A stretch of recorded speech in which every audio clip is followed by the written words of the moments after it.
तो मैं गरोला जी का बहुत आभारी हूँ कि मुझे और department of mathematics in particular और इस university HNB Garhwal university central university का मुझे लेक्चर देने का आमंत्रण मिला और मुझे यहाँ आकर के बहुत अच्छा लग रहा है। और मैंने कल देखा कि आप लोग जो है अच्छे सवाल पूछ रहे थे, तो उससे मेरा उत्साहवर्धन होता है,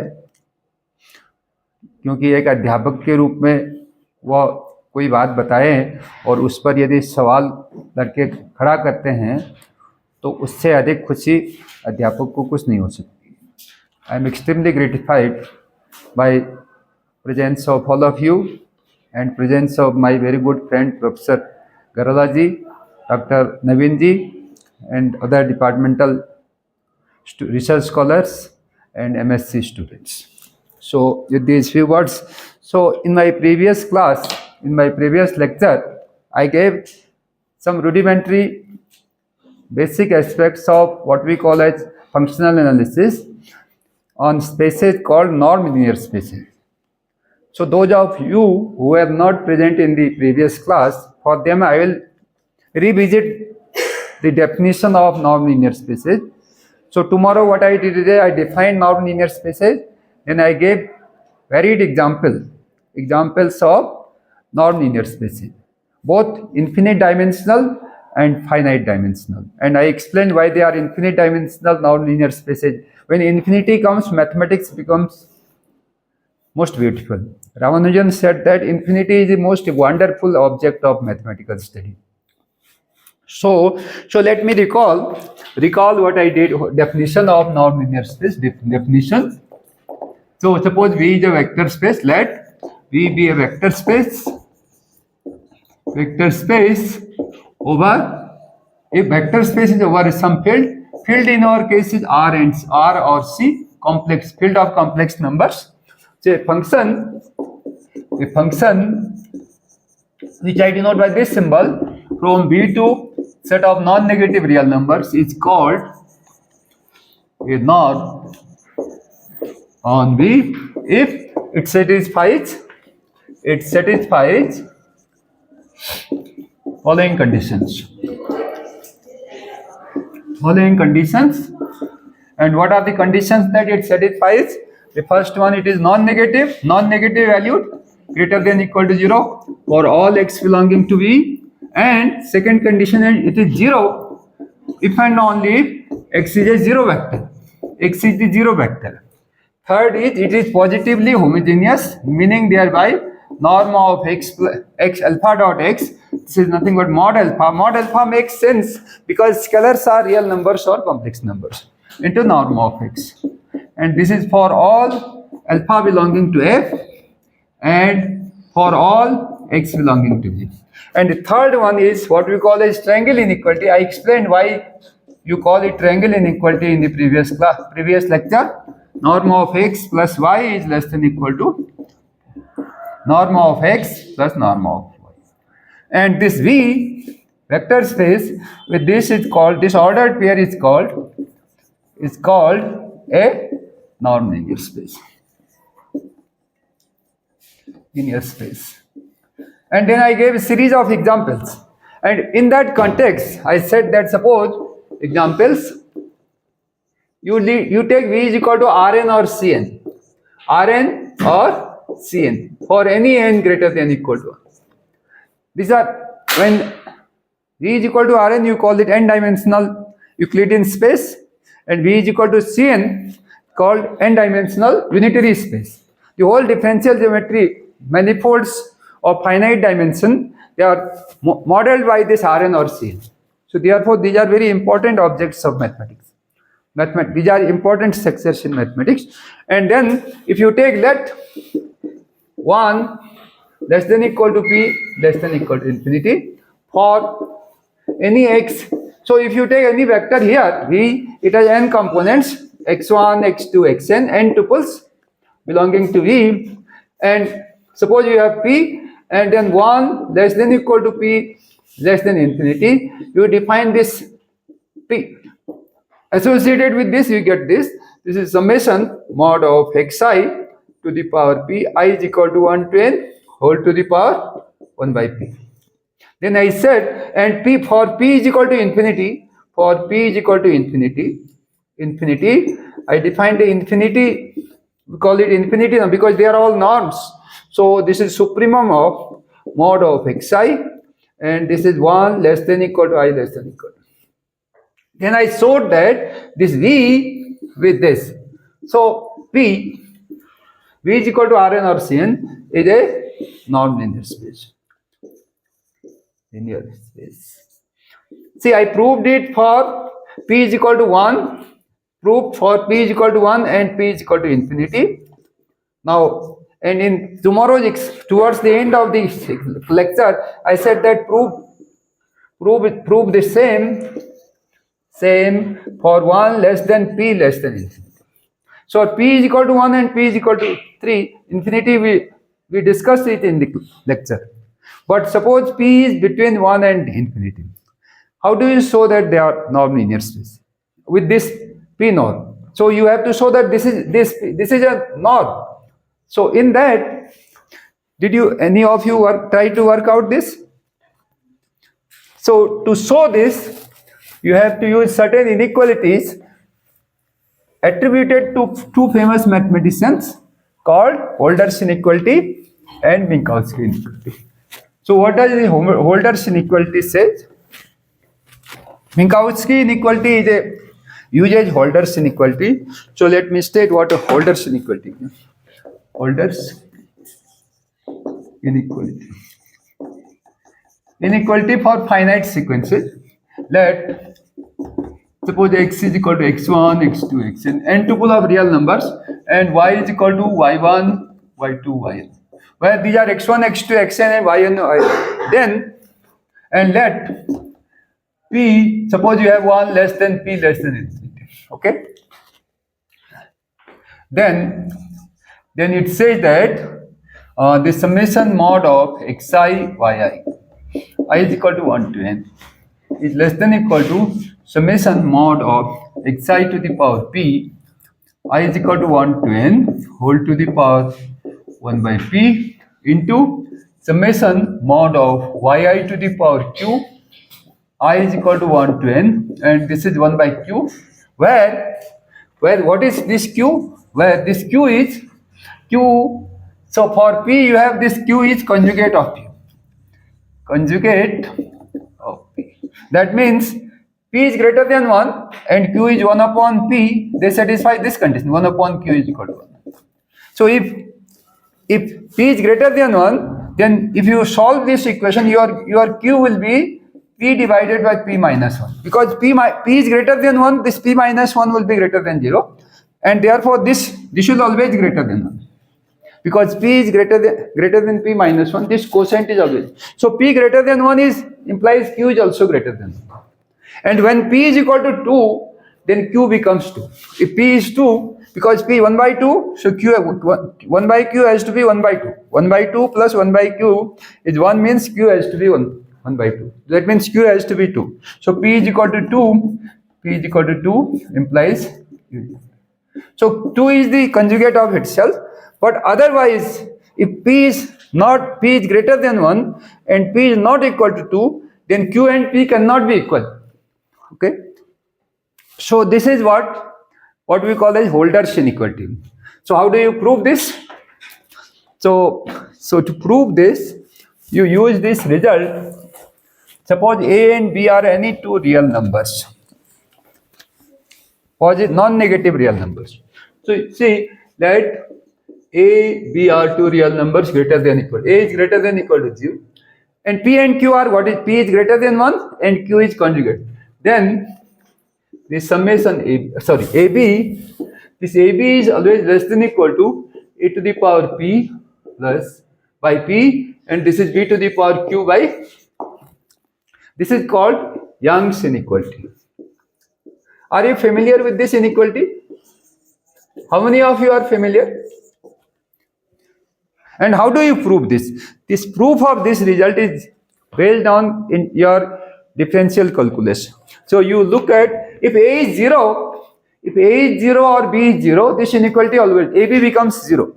if a is equal to 0 or b is equal to 0, because a to the power p will be, this right hand side is always greater than equal to 0. So if this becomes 0, which means either a is 0 or b is 0, this inequality always, or then inequality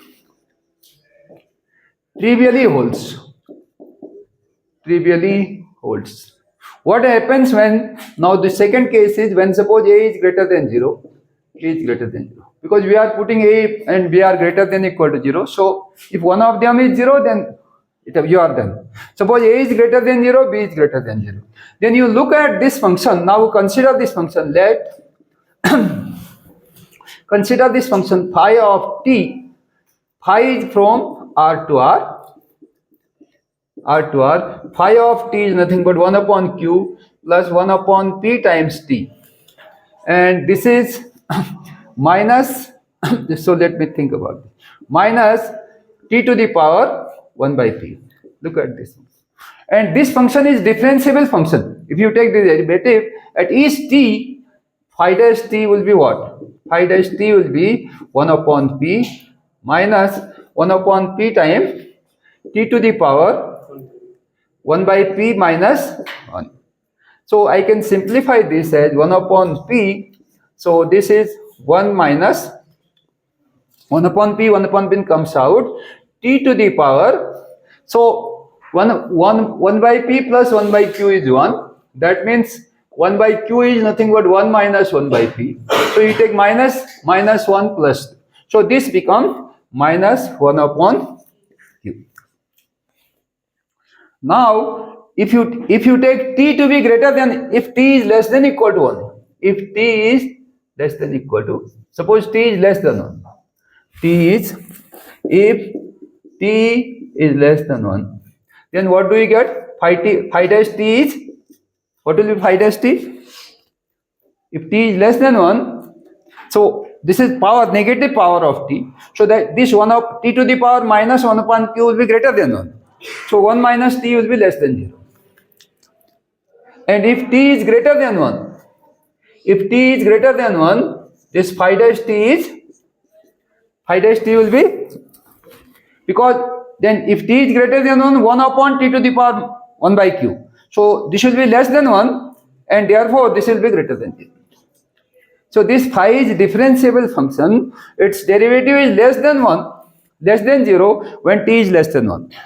So what does this mean? So on this interval minus infinity to t 0, this function will be, mean value theorem says that if your function is differentiable and derivative is less than 0 in a certain interval, it is monotonically decreasing. Okay?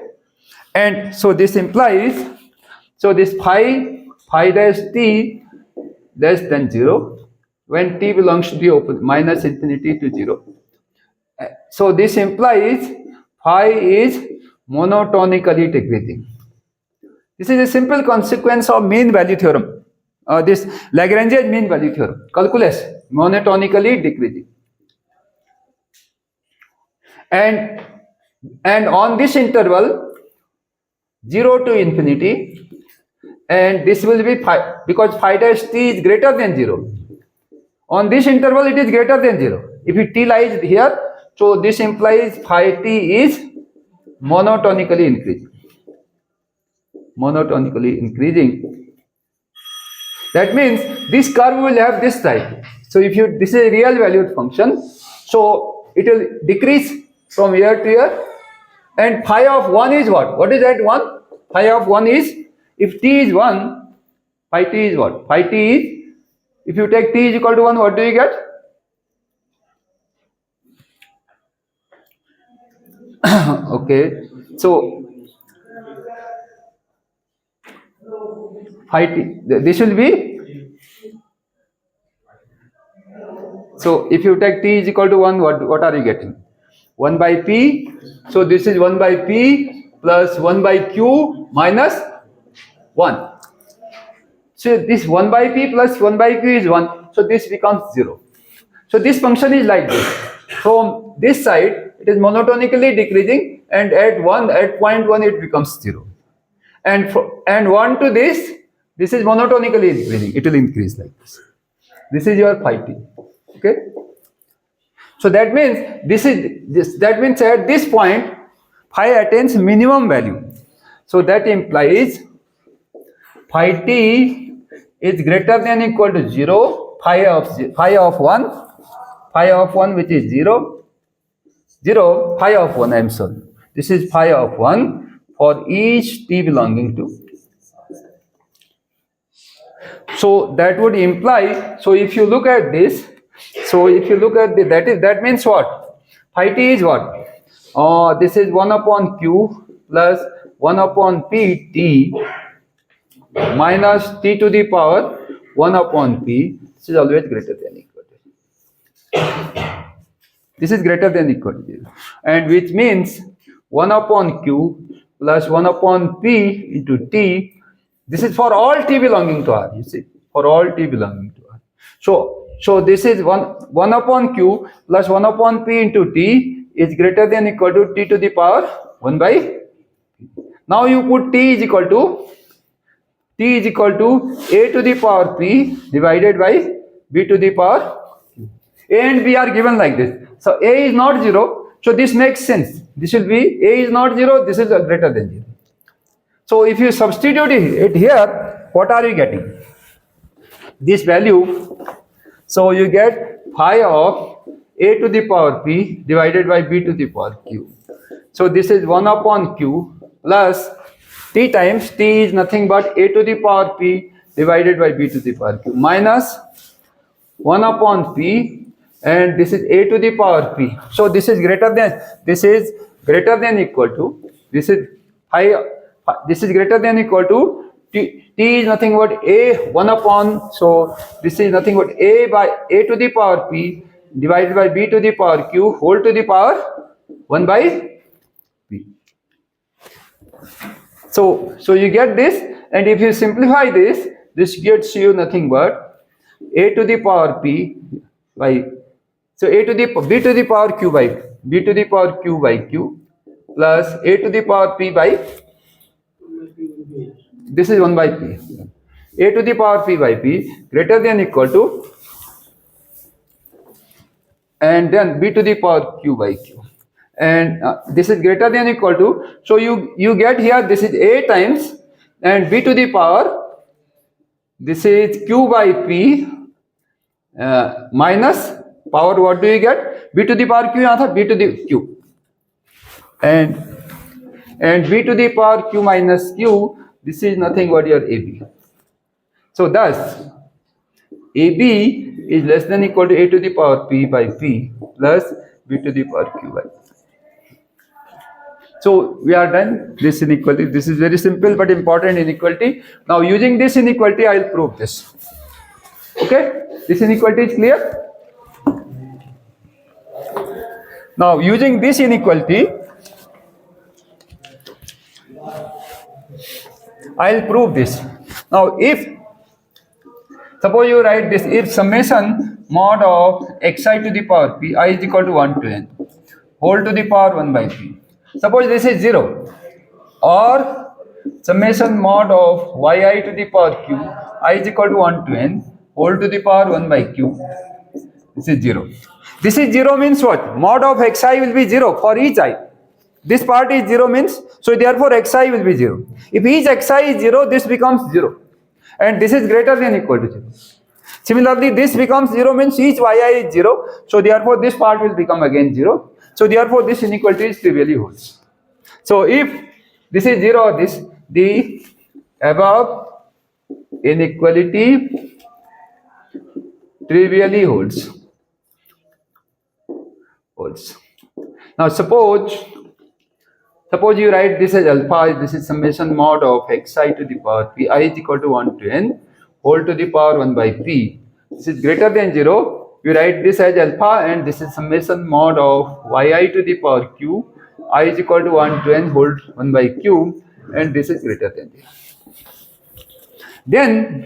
Then you, what you take is that, now then if you look at this,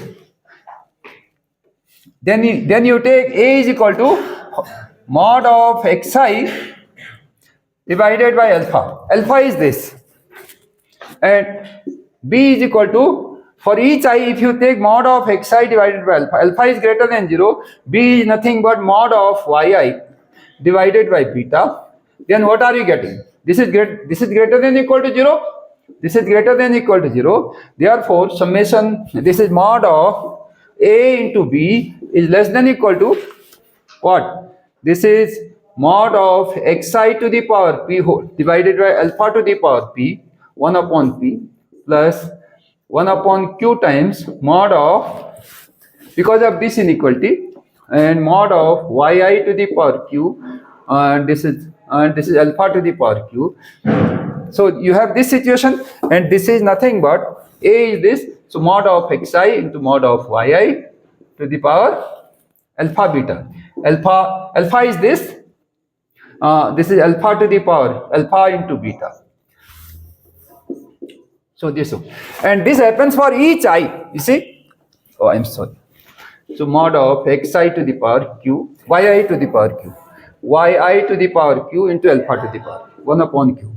So this holds. So if you take this summation mod of xi into yi, suppose mod of xi into yi is mod of xi into mod of yi.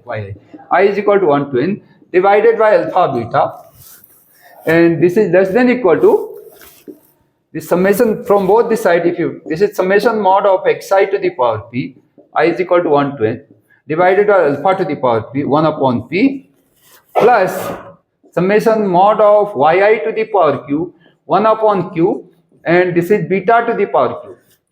Beta to the power q. So this happens.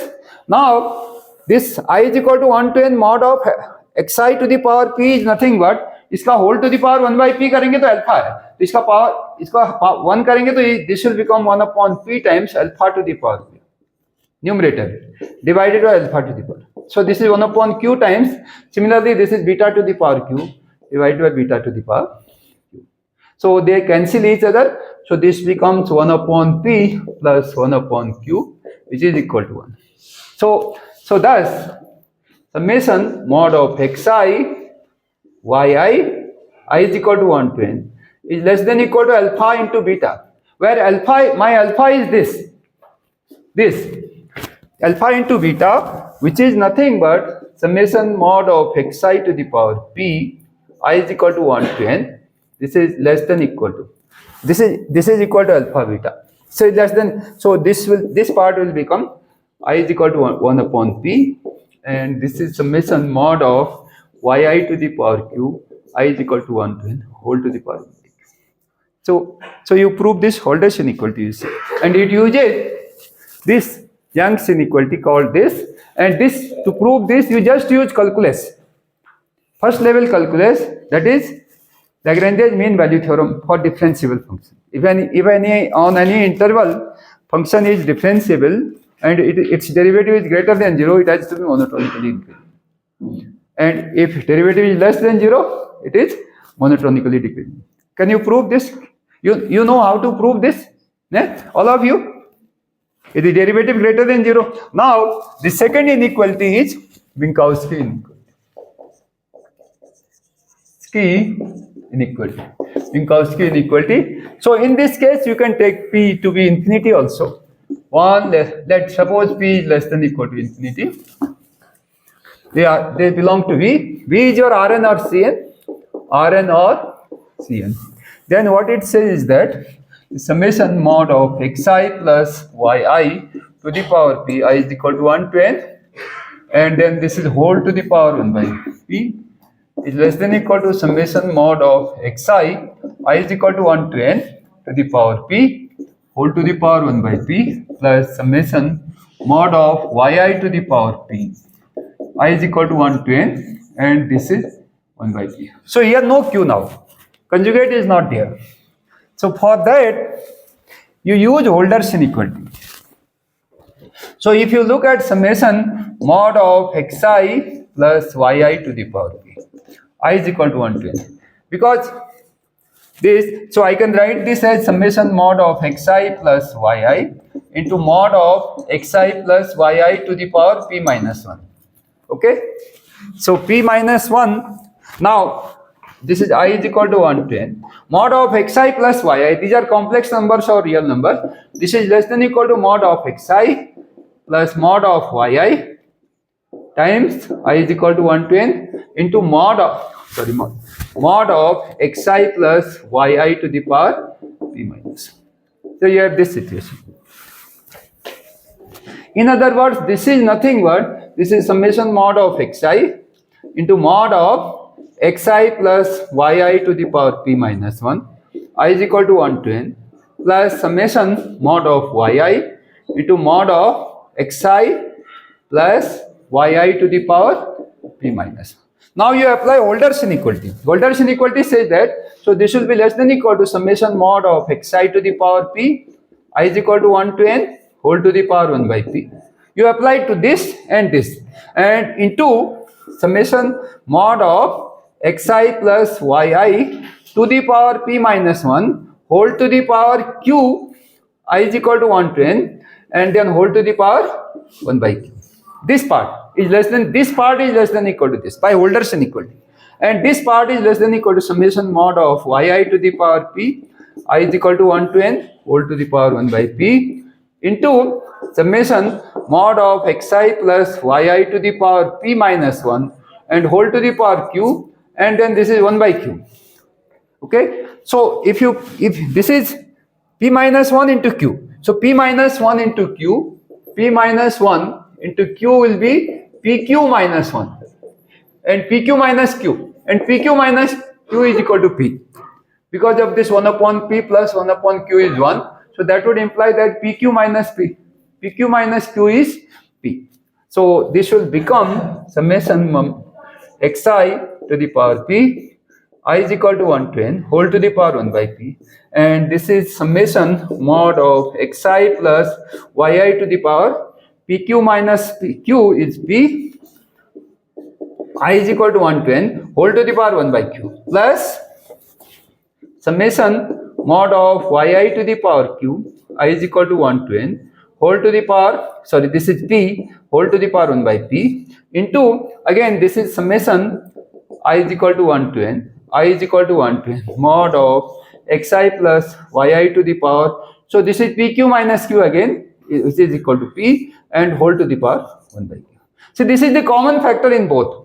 So what you get effectively is nothing but summation mod of xi plus yi to the power p, I is equal to 1 to n, and this is whole to the power 1 by p is less than equal to, this is summation mod of xi to the power p whole to the power 1 by p into plus summation mod of yi to the power p, I is equal to 1 to n, and this is whole to the power 1 by p into what do you get? Summation mod of xi plus yi to the power p, I is equal to 1 to n whole to the power 1 by q. So if this is 0, then this becomes 0, so everything falls in place. So suppose this part is 0, then this will be greater than equal to 0, this is greater than equal. Suppose this is greater than 0, this modulus is greater than, so you can divide now. If you divide this will get you summation mod of xi plus yi to the power p, I is equal to 1 to n, and this is, see, oh, this was not 1 by p is not there. So you look at this, here it was just whole to the power p, 1 by p हमने नहीं लिया था, so इसे divide कर दिया, वहाँ 1 upon q है, so this is 1 minus 1 upon q is less than equal to summation mod of xi to the power p, I is equal to 1 to n whole to the power 1 by p plus summation mod of yi to the power p, I is equal to 1 to n whole to the power 1 by p. And this 1 minus 1 by q is 1 by p. So this is summation mod of xi plus yi to the power 1 by p, 1 minus 1 by p.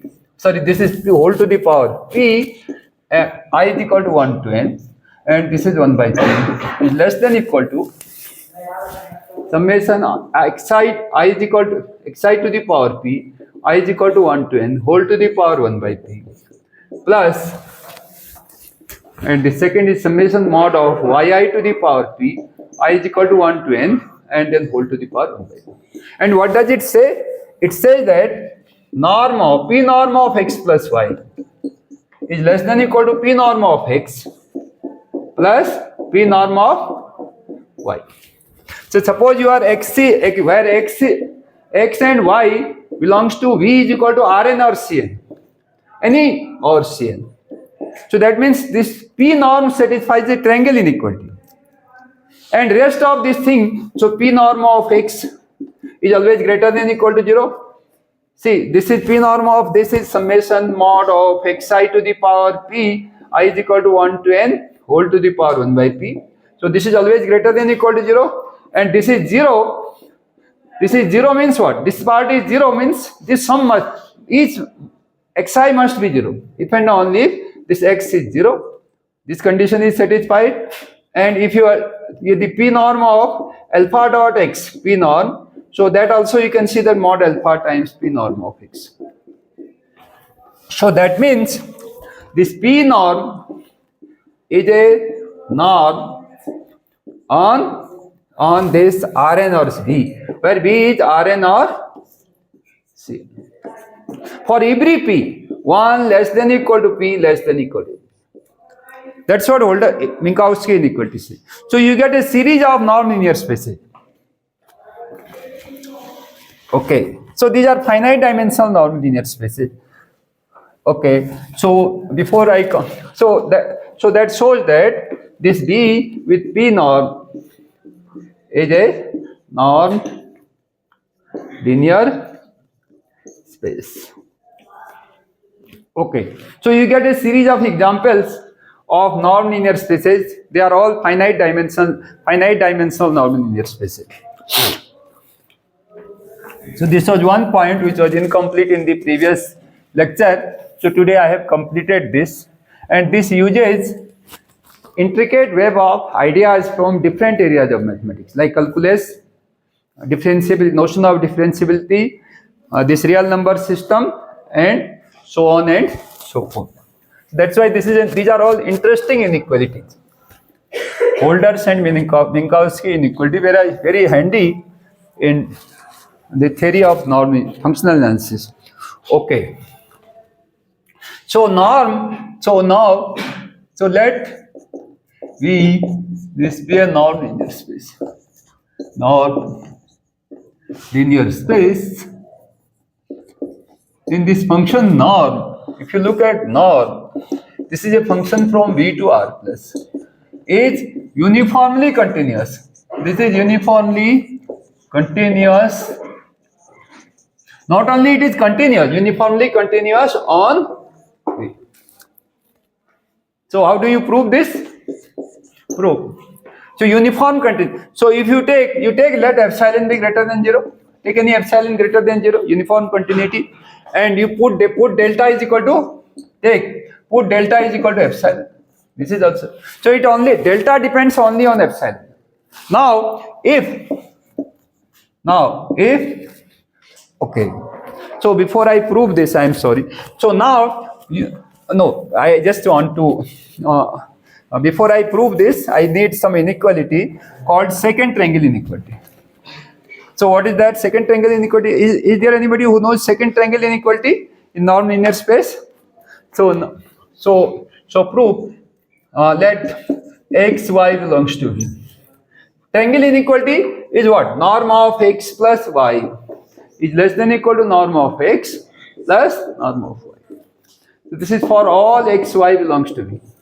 Now I use this inequality, so norm of x, this can be written as norm of x minus y plus y, because they are additive inverse of each other. And now this is a vector, you use this and apply this triangle inequality. This is less than equal to norm of x minus y plus norm of y. This is for all xy, and this implies, now these are real numbers. Norm is a real norm of x, so this is norm of x minus norm of y is less than equal to norm of x minus y. This is for all xy belongs to V. First equation. Now because this happens for all xy, So if you interchange the order of x and y, if you this now interchanging x and y in one, what do you get? We get norm of y minus x. So that means your norm of y minus x, norm of x is less than equal to norm of y minus x. But what is y minus x? This is minus 1 times x minus y. And norm is, this is nothing but modulus of minus 1 into norm of x minus 1. But what is modulus of 1? Minus 1 is 1. So norm of x minus 1. So what you get is, this is also less than equal to.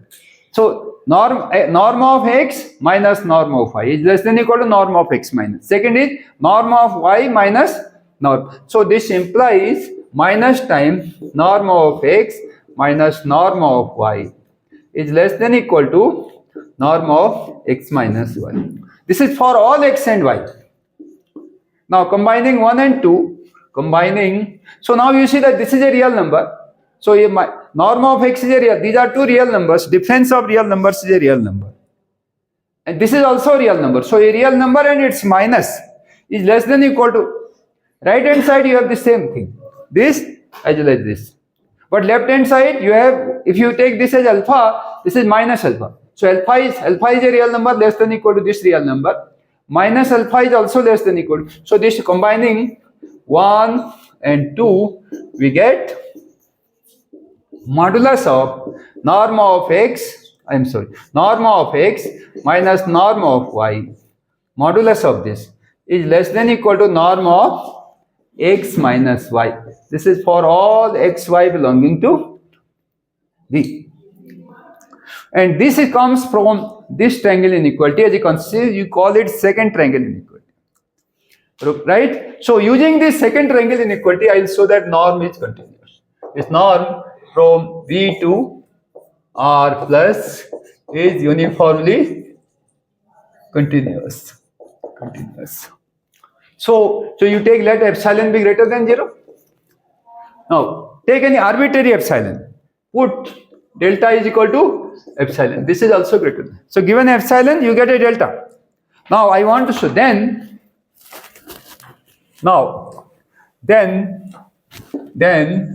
whenever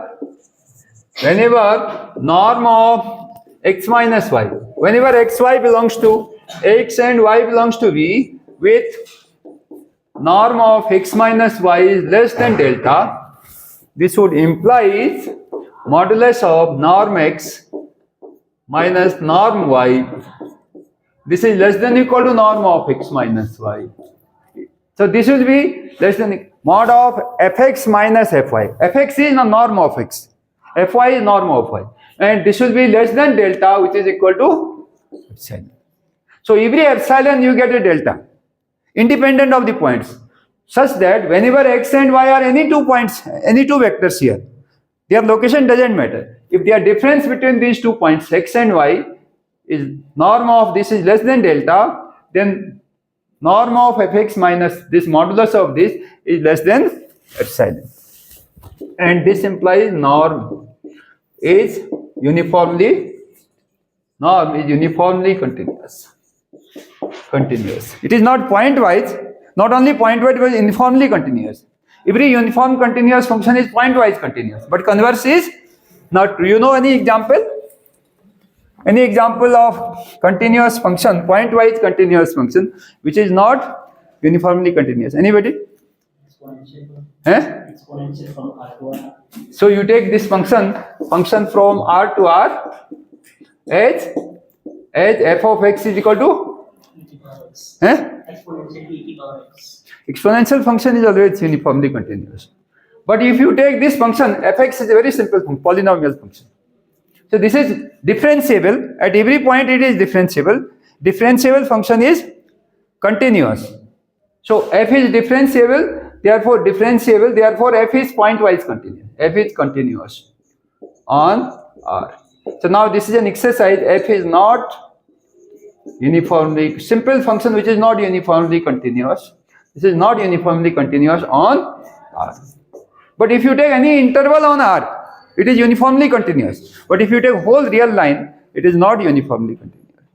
So uniform continuity implies continuity, but converse is not true. Simple example is this. Okay. So this function is not only, norm is not only continuous, but it is uniformly continuous. Okay. Now, so what are the consequences of this? Now definition. So I am giving definition. Let X be a vector space, over R or C. Real or complex vector space. Whenever you take non-linear spaces, yesterday I explained why we are considering real or complex vector spaces only. We are not going outside vector spaces over the field R or C. Now, if you take this vector space, suppose it has two norms.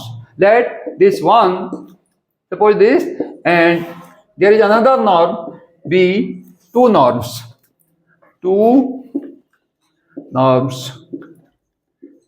on V. If you look at this, suppose you take V is equal to R2, then you get one norm is infinity norm, and second norm is one norm. There are many norms on, or say a third is any P norm, any number P where P is 1 is less than equal to P is less than equal to infinity. So you can make it a non-linear space in infinitely many different ways. So suppose you have a vector. So a vector space, real or complex vector space can be made a non-linear space in infinitely many different ways. You can define norm in infinitely many ways. So that's what we have given example. Not only R2, but you take Rn or Cn. You can norm it in infinitely many ways.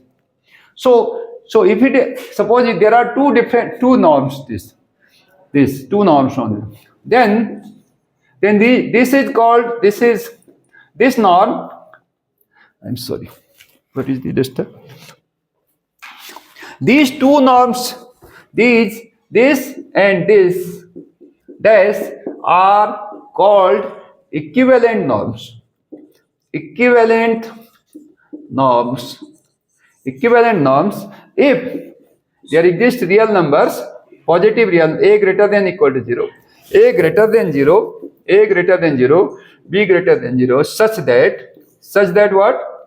Such that equivalent norm is the a times norm of dash norm of x is less than equal to norm of x is less than equal to b times dash norm of x for all x belonging to b. If it satisfies this inequality, a times dash norm of x is less than equal to norm of x, and this is b times for all x.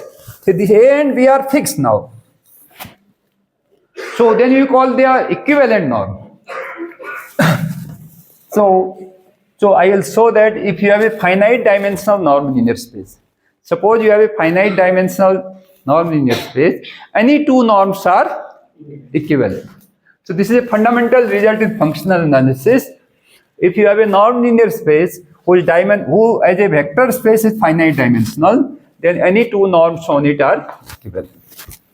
So this is a proposition, very important result. Let B be a finite dimensional non-linear space. Non-linear space, finite dimensional vector space, vector space, linear space, vector space. Linear space means vector space over R or C. Then any two norms. Any two norms are equivalent. Now you see that if you have a finite dimensional vector space, suppose you have a vector space of dimension n. If it is a real vector space, then it is isomorphic to Rn. Every n-dimensional real vector space is isomorphic to Rn. And every n-dimensional vector space, complex vector space is isomorphic to Cn. n-dimensional Euclidean space, unitary space. कोई भी vector space, मान लिया V is a real vector space of dimension n, then it is isomorphic to, as a vector space, it is isomorphic to Rn. So if I can show that any two norms on Rn or Cn, they are equivalent, then I am done. Because any n-dimensional real vector space is isomorphic to Rn, so it is a copy of Rn, okay? And any n-dimensional complex vector space is a copy of Cn.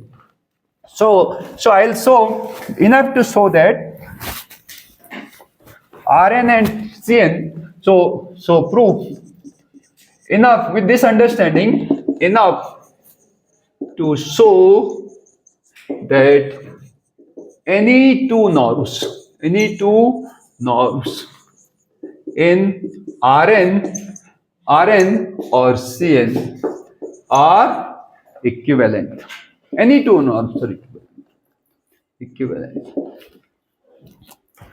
So how do you prove this? Suppose, see, so any two norms. So you take suppose you take let in Rn. So I look at Rn or Cn. You look at one norm is two norm. Euclidean norm of Rn is this is called two norm. How do you define? You take x is equal to x1, x2, xn. This belongs to Rn. D is Rn or Cn. So two norm of x will be p is equal to क्या हो जाएगा? Summation mod of xi square I is equal to 1 to n whole to the power 1 by 2. This is called the two norm. P is equal to 2.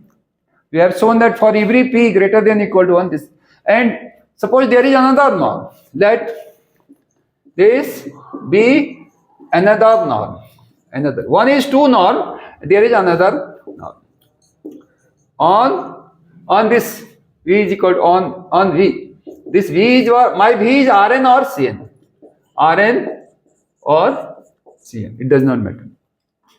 So if I can show that this is equivalent to this, then I can show that any two norms are equivalent, right? So we claim that this norm. First, I will claim that this norm and this two norm are equivalent. How do you show that these are equivalent? So what I can do is, so let S is equal to all x x1, x2, xn belonging to V such that two norm of x is 1. So this is a bounded set, bounded and closed subset of Rn or Cn. And Hinde-Borel theorem says that a subset of Rn or Cn is compact if and only if it is bounded as well as closed. So S is bounded and closed, hence by Hinde-Borel theorem, S is compact subset of V,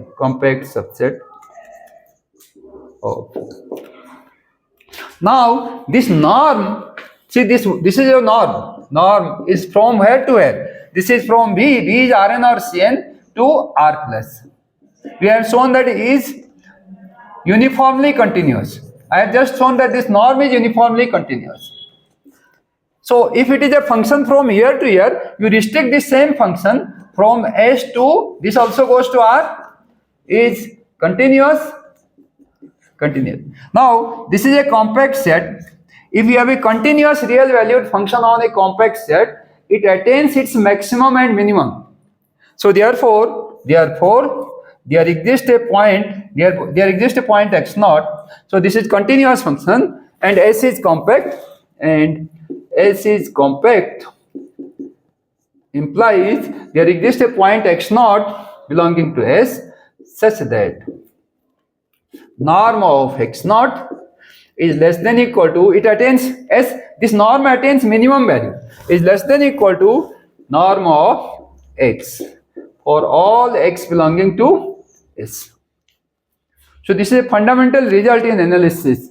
If you have any continuous function on a compact set to real valued function, it attains its maximum as well as minimum both. You know this result? How many of you know this result? This is all real analysis, you see. compact subset, and this is a continuous function, so it attains its minimum at some point of S. And this S was all x belonging to V is Rn or Cn such that 2 norm of x is equal to 1.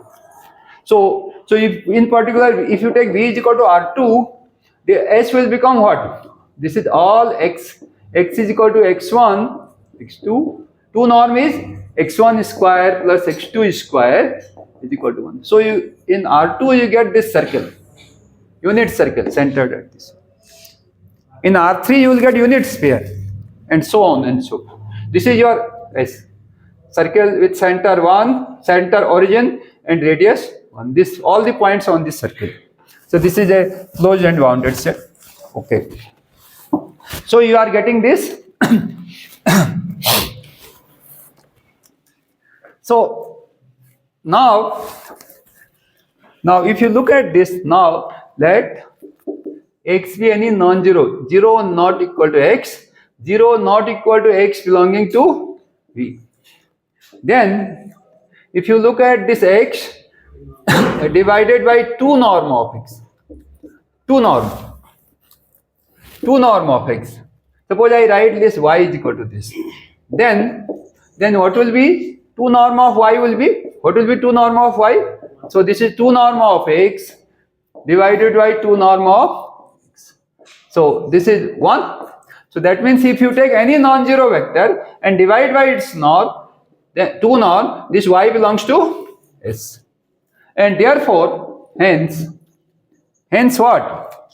Hence your, now from this inequality, hence norm of y will be, y is here, y belongs to S.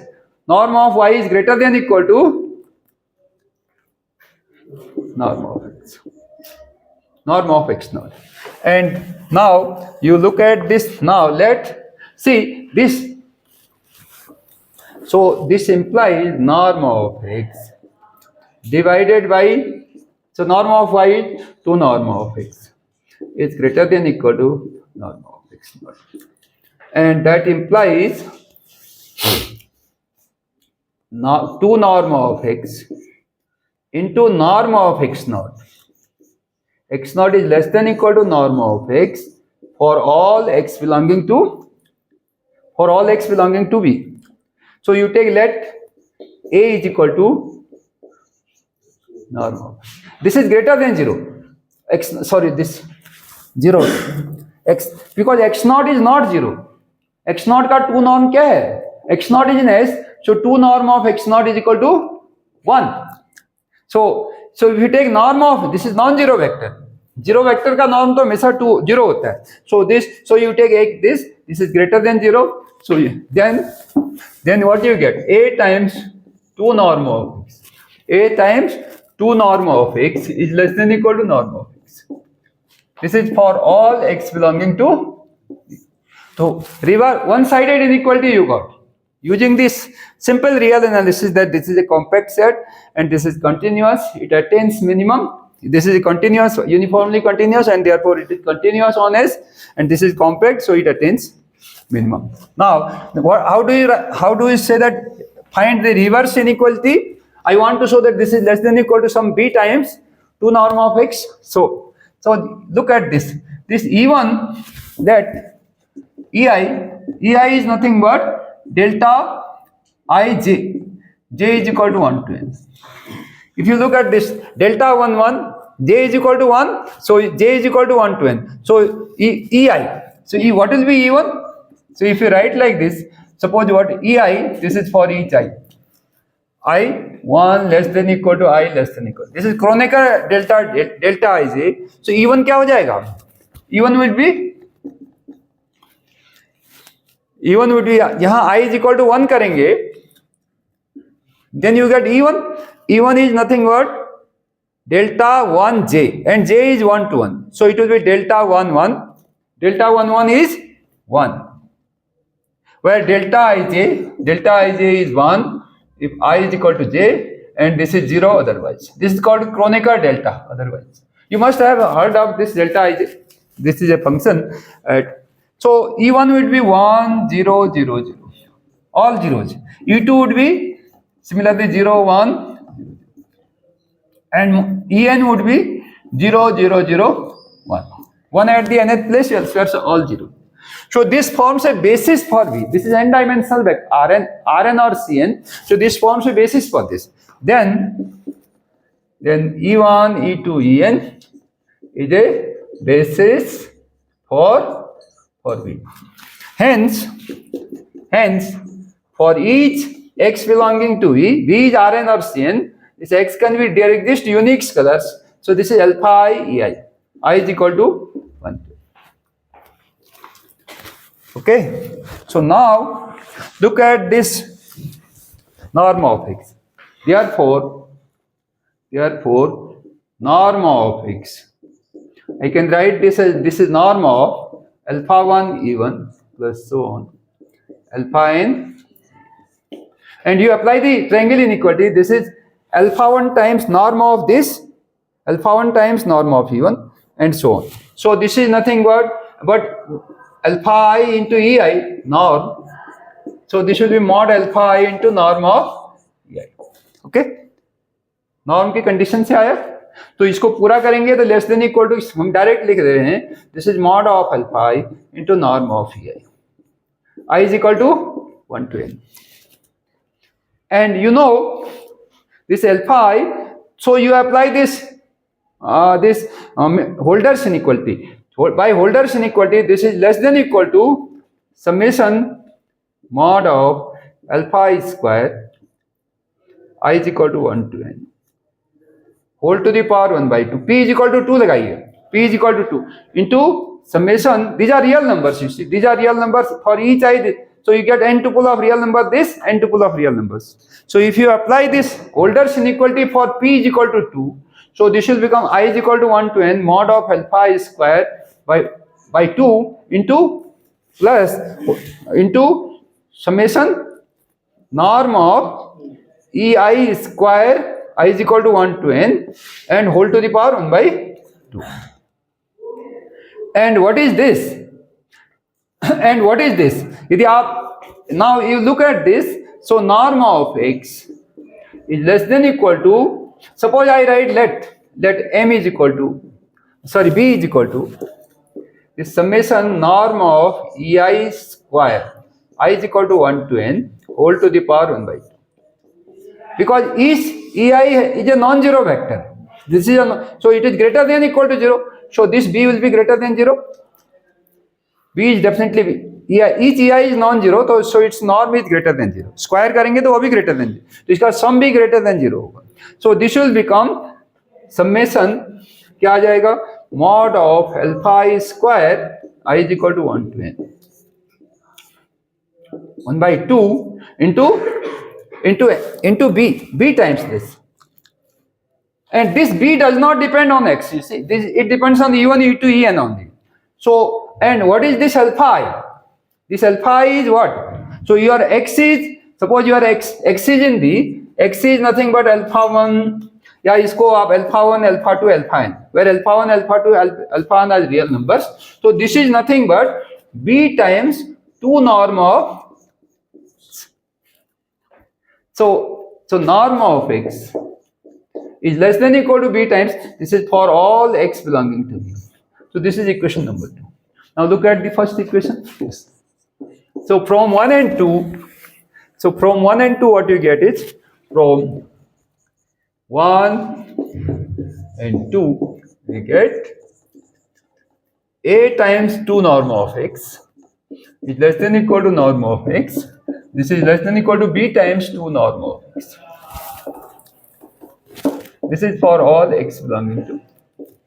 And this implies this norm and this norm are equivalent. So far I showed that this norm and this norm are equivalent. मान लीजिए कोई भी norm ले लीजिए, that suppose you have two norms, this and this are any two norms on V is equal to Rn or Cn. Then I will show they are equivalent. So you look at this. So I showed that if you take this norm, this is equivalent to 2 norm. Similarly, this is another norm, this is also equivalent to 2 norm. So this number one, we have got this and this 2 norm are equivalent. Use this, and then second is this norm and this dash norm, and this is also equivalent. 2 norm are equivalent. Now, if you combine this, you can show that this norm. This is a simple exercise. Nothing great about. Nothing about. This is not a rocket science. A are equivalent. That implies in any finite dimensional non-linear space, non-vector space, real or complex vector space, if you take any 2 norms, they are equivalent to each other. But this does not hold in infinite dimension. So when you go to finite, from finite to infinite, this result does not hold. I will show you. So, but before I show this result, let me. Okay. So let me give an example. So infinite dimension. So now remark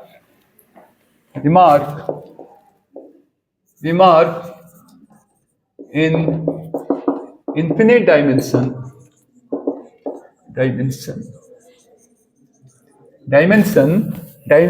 vector space. Real or vector space means real or complex vector space. Vector space. 2 norms need not be equivalent. 2 norms need not be equivalent. So what you do is that you look at all sequences of that C00. C00 means, so this is all sequences, infinite sequences, n is equal to 1 to infinity, such that each xn is a complex number and there exists a natural number n such that xn is 0 for all n greater than 1. So that means after finitely many terms, all other terms are 0. Like this 1 0 0. This is in C00. Similarly 1 1 0. So all this is a vector space. C00 is a complex vector space. And you see this E1, E2, each of E1, E2, En belongs to C00. En is 1 at the nth place, elsewhere सब 0. उसके आगे सब 0 है.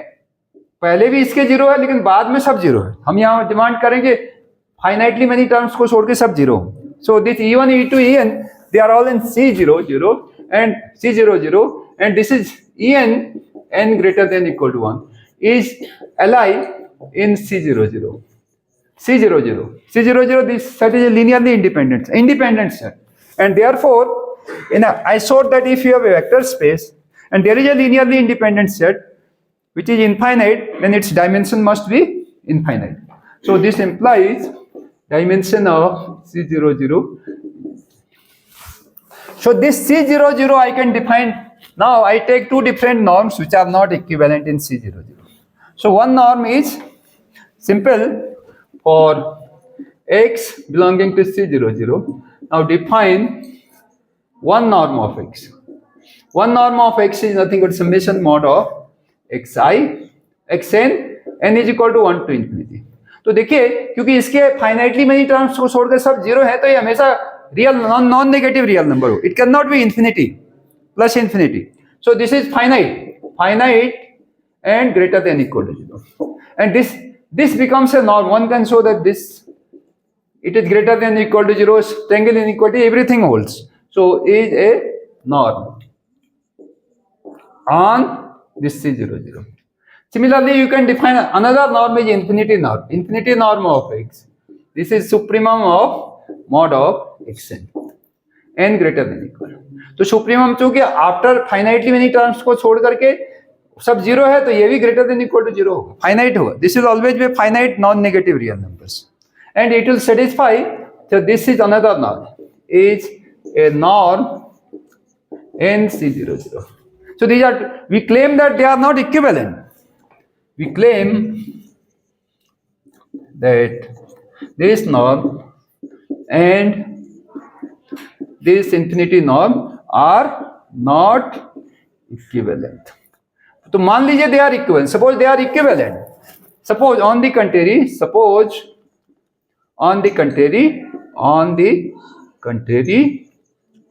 this norm and this infinity norm are equivalent. What does this mean? This implies there exists positive a greater than 0, b greater than 0, such that a times 1 norm of x is less than equal to infinity norm of x. Okay, this is less than equal to a times 1 norm of x. Okay, this is for all x belonging to C00. Now, if this happens, so you take suppose let x is equal to xn करिए, let for each n greater than equal to x of n. xn is nothing but क्या करेंगे 1 by 2 1 by n and all others 0, all other. So this belongs to C00. X of 1 will be 1 0 0 0 even it belongs to C00.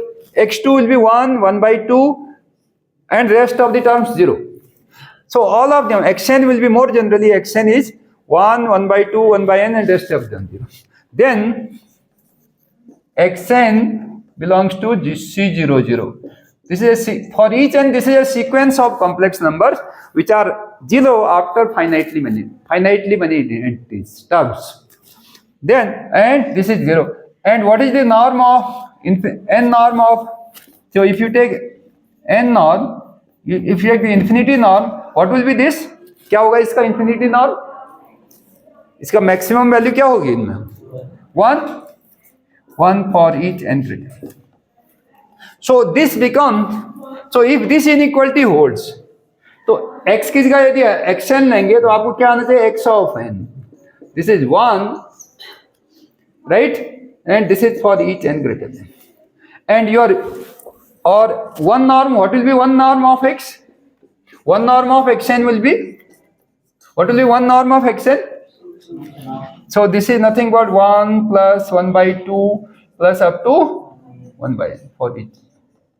So that would imply, now if this happens, so this is less than equal to a times, यहाँ xn रखिए, this is less than equal to this 1 for each n greater than, and this would imply a times summation I is equal to 1 to n 1 upon I, and this is less than equal to 1 for each n greater than.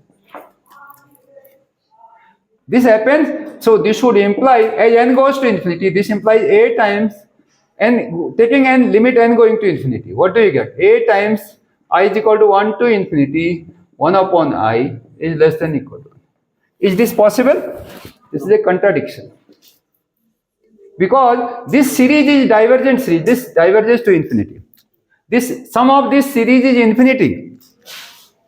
And if you take a, this will always remain infinity no matter how small this one.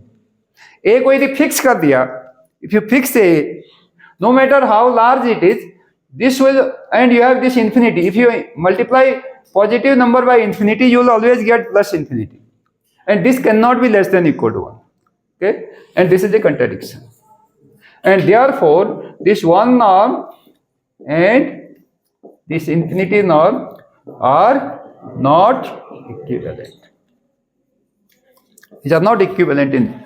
So infinite dimension complexity increases. No two norms are equivalent. It is possible that some norms are equivalent, some norms are not equivalent, or all of them are inequivalent. But in finite dimension, you see, any two norms are equivalent. I will just take a glass of water. How much time I have, Naveen ji? मेरे पास कितना time है अब? आधा घंटा, half an hour. If you are feeling tired, then you can take a break. If you are not getting interested, or okay, you can ask some question now. If you have any question, please ask. Almost half an hour. So in half an hour, I will wind up. Okay. Glass सही? So now I go to the fixed point theory, because Professor Garola is an expert in fixed point theory. I am not an expert. I am an expert in different area, and there are others also who are working in fixed point theory. So I will relate this idea of nonlinear spaces and fixed point theory. So in my next half an hour, I will relate those ideas.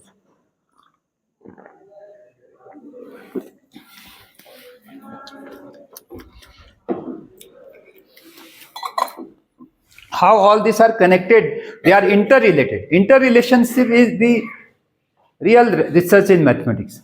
As I told you, a confluence of ideas from diverse branches of mathematics, when they join together, they become interesting and powerful ideas. Okay.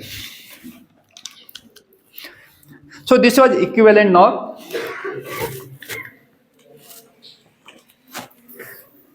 See, these non-linear space, one more point I want to say. So given a non-linear space, norm always induces a metric.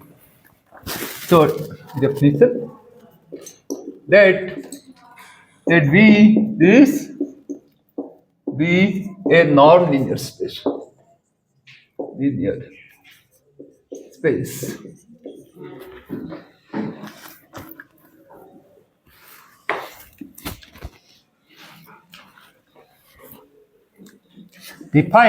Now I define D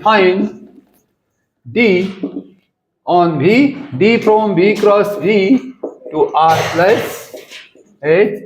D of x comma y is nothing but norm of x minus y for all x, y belonging to V. Then now this is simple. D is a metric. D is a metric on V. Hence V with this metric is called, this D is called, defined like this, D is called the metric induced by this norm. D is called metric induced by the norm. How do you prove that? This proof? See, you say that D of xy is nothing but norm of x minus y. X minus y is a vector in V, and its norm is always greater than equal to 0. This is for all x, y belonging to V. And D of xy is 0. This means that what? Norm of x minus y is 0. And this implies x minus y is 0, which implies that x is equal to y. Now you can go the converse side. If x minus y is 0, xy is 0, x minus y is x is equal to y means x minus y is 0, which implies norm of x minus y is 0, and this implies this. So D of xy is 0 if and only if x is equal to. So this condition is satisfied. Greater than or equal to 0 distance. Number 2, D of yx is nothing but y minus x, norm of y minus x, which can be written as minus 1 times x minus y norm. And this is mod of minus 1 times norm of x minus y. Mod of minus 1 is 1. So this is norm of x minus y, which is nothing but D of xy. And this is for all xy belonging to E. So D of yx is equal to D of xy for all xy belonging to V. Third condition is triangle inequality. Let x, y, z belongs to V, and D of xz is nothing but norm of x minus z. So this x minus z can be written as x minus y plus y minus z. Now apply, this is a vector, this is a vector. You apply norm satisfies triangle inequality, this is less than equal to norm of x minus y plus norm of y minus z, and this is D of xy plus D of yz. So for any x, y, z belonging to V, D of xz is less than equal to D of xy plus. So this together, these three things implies this V with this is a metric space. It's a metric space. So this is a vector space. This is a non-linear space here, and that norm induces a metric. And under this metric, if D is complete, if V with this metric is complete. If this is complete, then this V with this norm is called a Banach space. It's called a Banach space. If a non-linear space, Banach space. Banach space. A Banach space is nothing but it is a norm-linear space which is complete under the metric induced by the norm. So now you say that in Rn, if you take this Euclidean norm, 2 norm, this is always complete. Rn or Cn. In Euclidean norm, this metric induced by this Euclidean norm is complete, and any 2 norms are equivalent. So if you take Rn with any norm, this is a Banach space. Similarly for Cn is also Banach space. And because every finite dimensional vector space, real or complex vector space, they are modeled on Rn or Cn, and therefore, and because this any 2 norms are equivalent on Rn or Cn, so therefore any finite dimensional norm linear space is a Banach space. But once you go from finite to infinite, then again we get problems. There are norm linear spaces which are not Banach spaces, and they are all infinite dimensional. C00, if you take C00 with this infinity norm, one can check that this is not a Banach space. Simple example, not a Banach space. So now, with this introduction of Banach spaces, I come to what we call as fixed point idea of how I relate this idea of fixed point with this Banach space theory. So among the first fixed point results are the result given by Brouwer. Brouwer was a great mathematician of 20th century, early 20th century. So he gave this idea of fixed point theory, started with the concept of fixed point given by French mathematician Brouwer. Brouwer was a great mathematician, and this theorem that Brouwer gave is called a landmark result in the existence theorems, among the existence theorems in mathematics, all of existence theorem. So let me define fixed point. Fixed point, that A be any non-empty set, be a non-empty set, a function, and suppose you have and f from A to A, be a function. So far nothing else. So a point x0 belonging to A is called a fixed point of f of this map f, this function f, if f of x0 is equal to, it is fixing. If you apply this f, it fixes. It goes to this function goes from x0 to the same point. Then this x0 is called a fixed point. For example, suppose you take this now example of fixed point, very simple examples. Now if you look at this function, suppose I define identity function from A to A. What does identity function does? This goes to the same point for all x belonging to A. Then every point is a fixed point. Then every point of A is a fixed point. Fixed point of f. This identity function. For identity function, every point is a fixed point. You take any non-empty set and you look at identity function on A. That function has each point of A is a fixed point of that function. Okay. On the other hand, now suppose you take a function like this. Suppose you take the unit circle. Suppose you look at this e to the power I theta, where e to the power I theta and theta greater than 0. Theta belongs to R. What is this? This is a circle. In the complex plane, this is a circle centered at the origin. All points are mod of e to the power I theta is 1. So this is just S. Now if you look at this now, I take a function from S to S.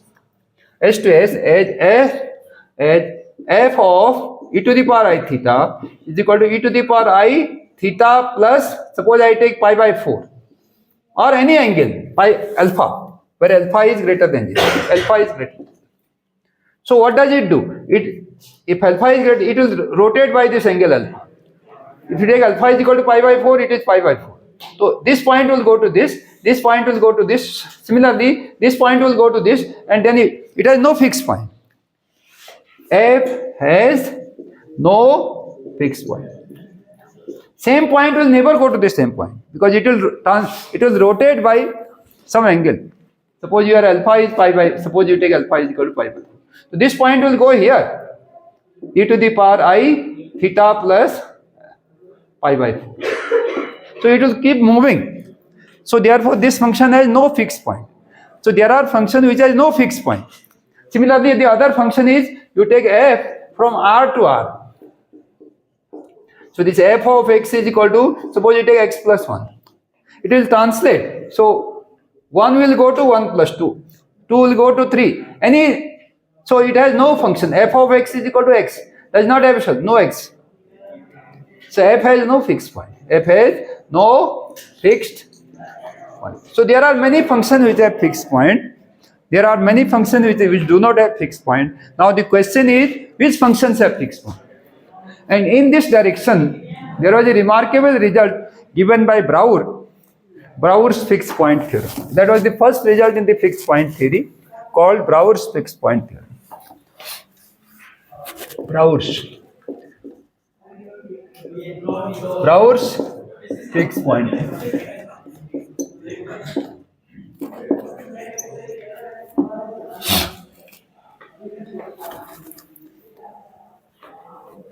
Let Bn denote this all x1, x2, xn such that, so this 2 norm of xn, 2 norm of is less than equal to 1. So this is called, this Bn is called unit ball, closed unit ball in Rn.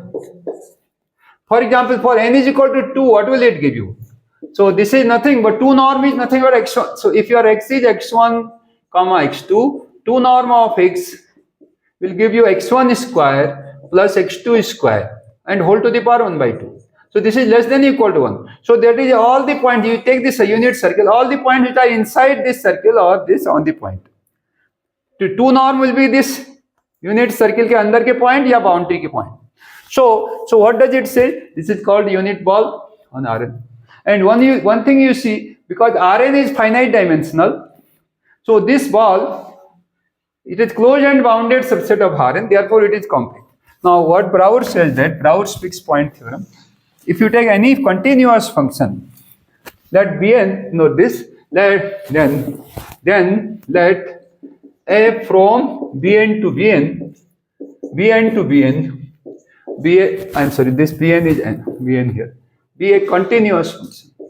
If you take this continuous function, then there exists x0 belonging to Bn such that f of x0, it has a fixed point. Every continuous function from the unit ball to itself has at least one fixed point. It can have many fixed points. So this is one of the remarkable fixed point result. Fixed point theorem, starting fixed point theorem for Brouwer's. Now this result, for example, if n is equal to 1, see what happens. This proof is very difficult. It uses projective geometry. You cannot give the proof of this in half an hour. And Brouwer gave the proof of this, and he not only gave the proof of this result, but he generalized it in Banach spaces, finite dimensional Banach spaces. So if you look at n is equal to 1, what is B1? So it is all x, one component x belonging to R, such that mod of x is less than equal to.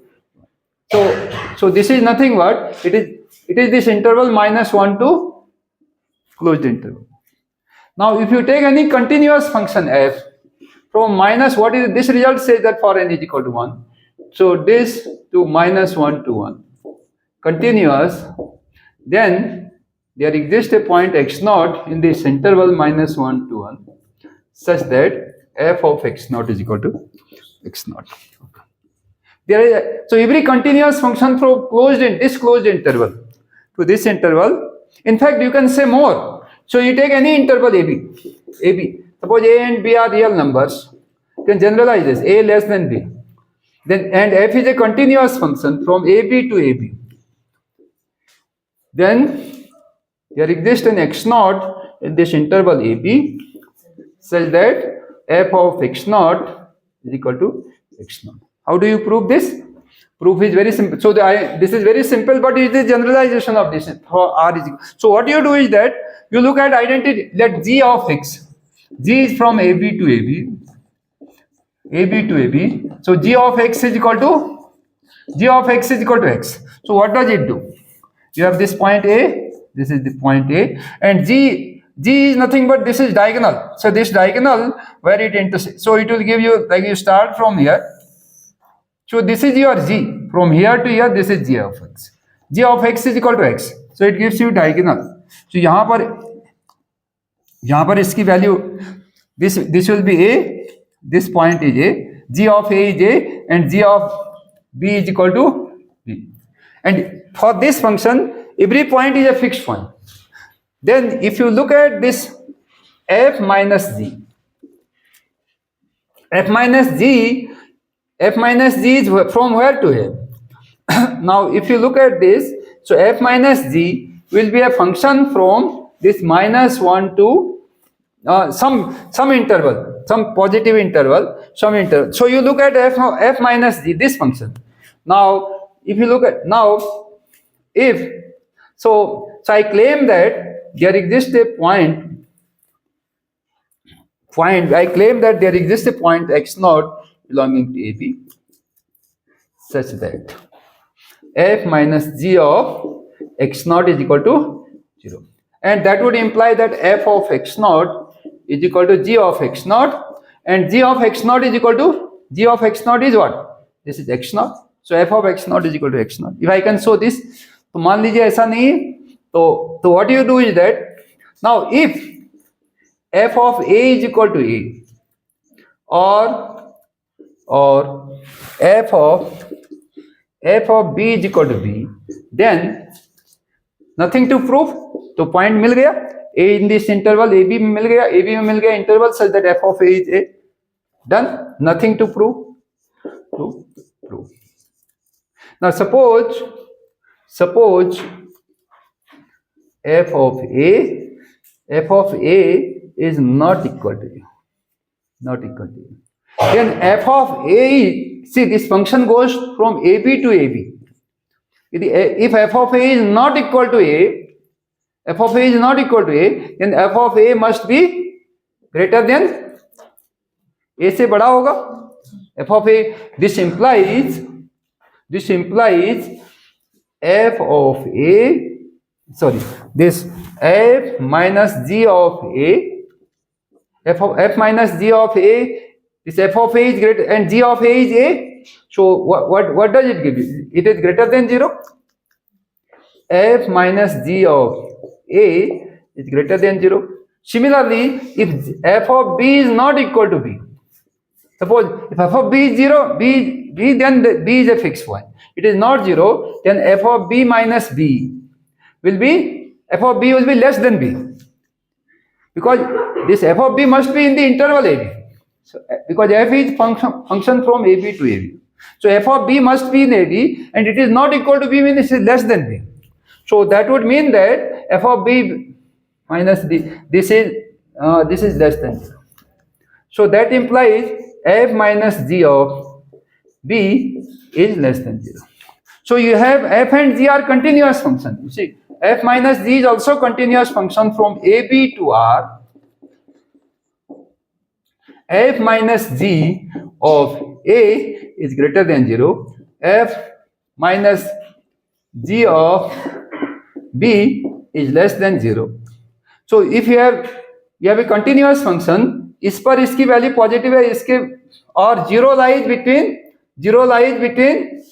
In the interval f minus g of B to f minus g of A.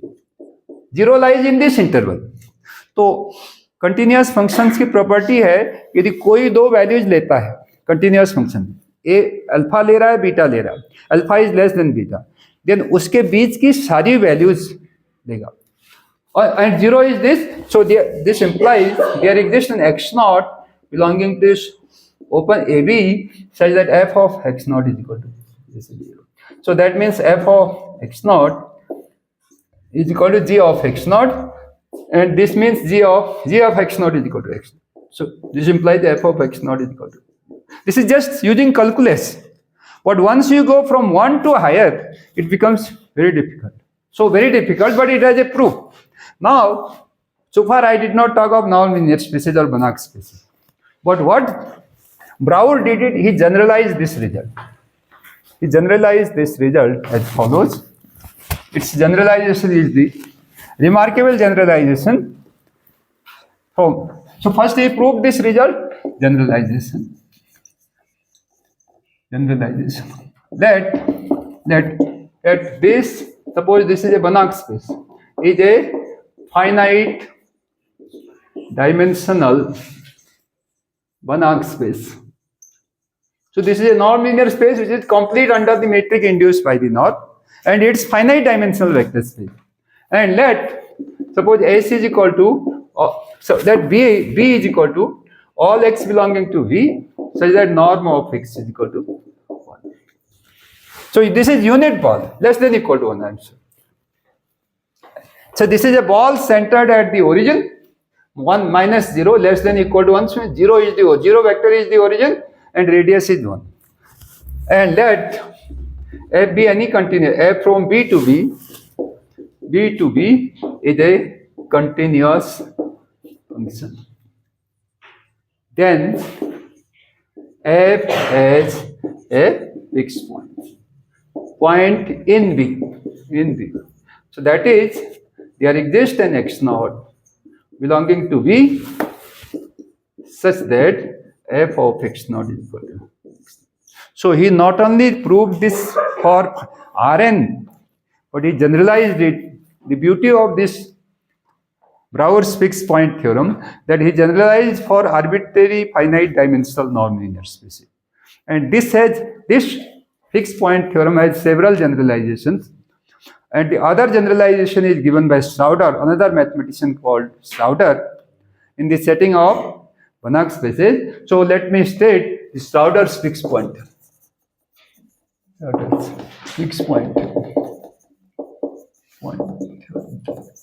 So he did not talk of finite dimension, just Banach space. Let S be a non-empty, but he talked about this in the different non-empty, convex, compact, subset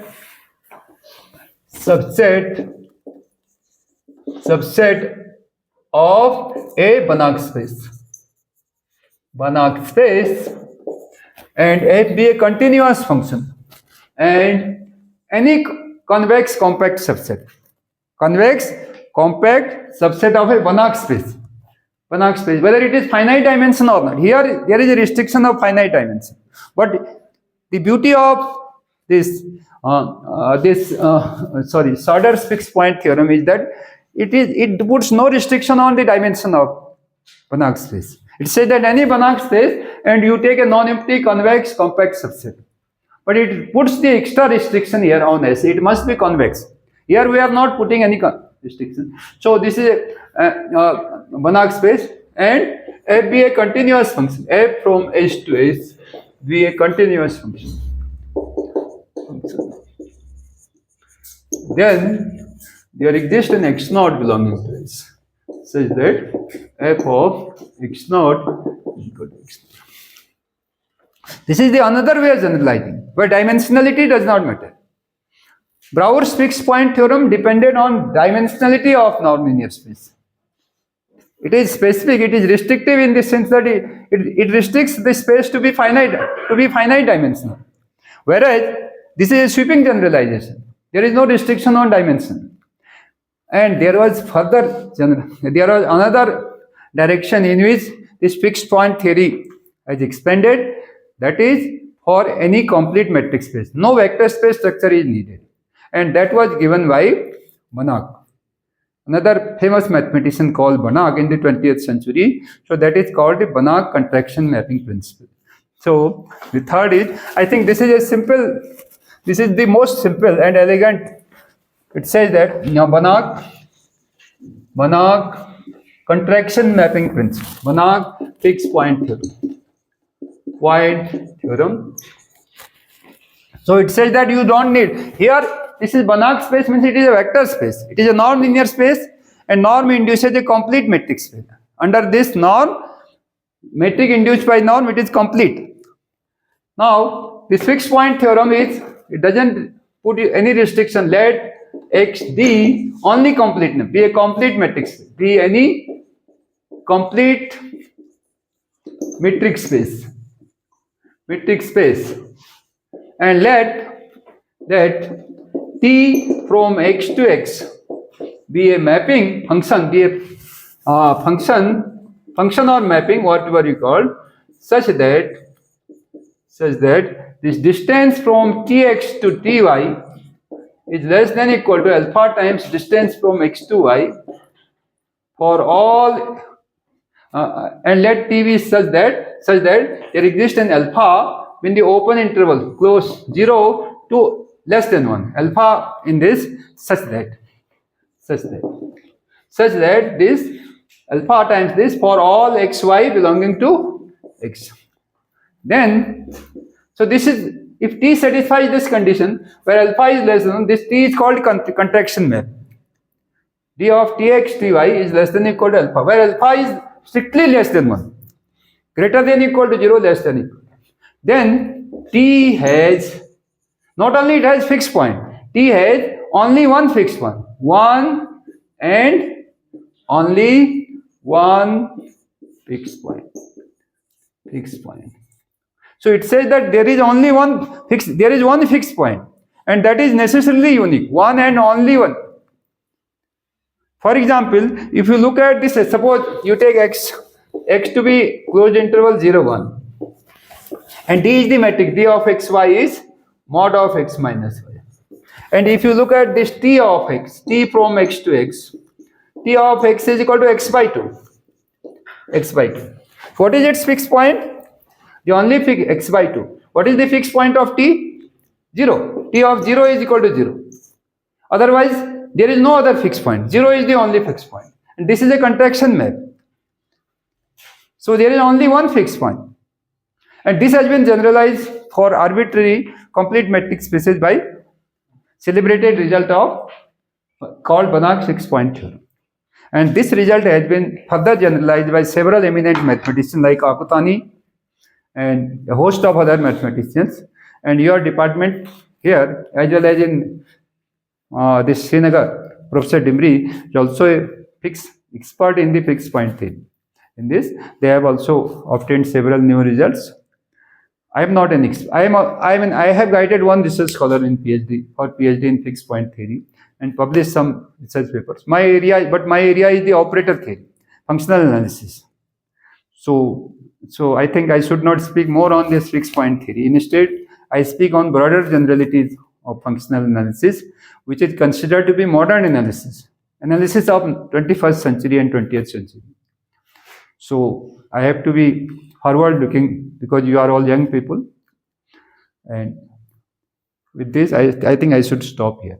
If you have any question, so I still have 5-10 minutes. I can discuss anything, or I can come in the afternoon also discuss any problem. And tomorrow being holiday, I don't mind giving another lecture tomorrow. If you are willing to accept my lecture, receive my lecture, I will be willing to give tomorrow lecture as well, and then I can discuss any specific issues that arise out of my lecture, or you have some difficulties in any area of mathematics.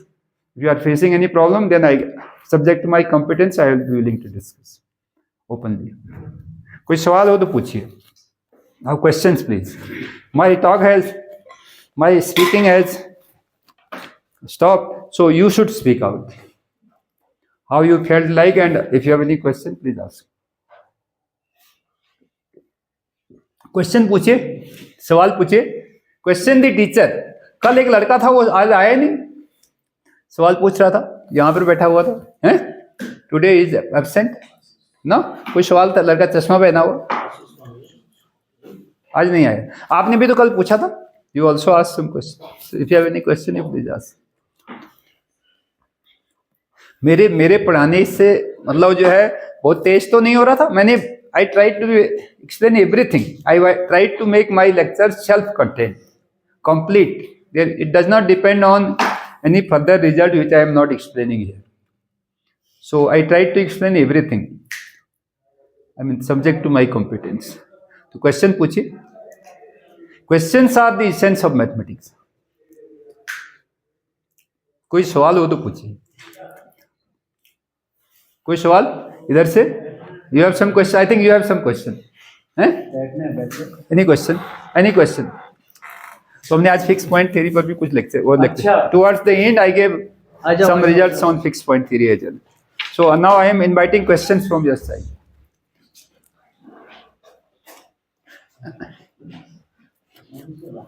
And expert in fixed point theory is right sitting at the front bench, but you should not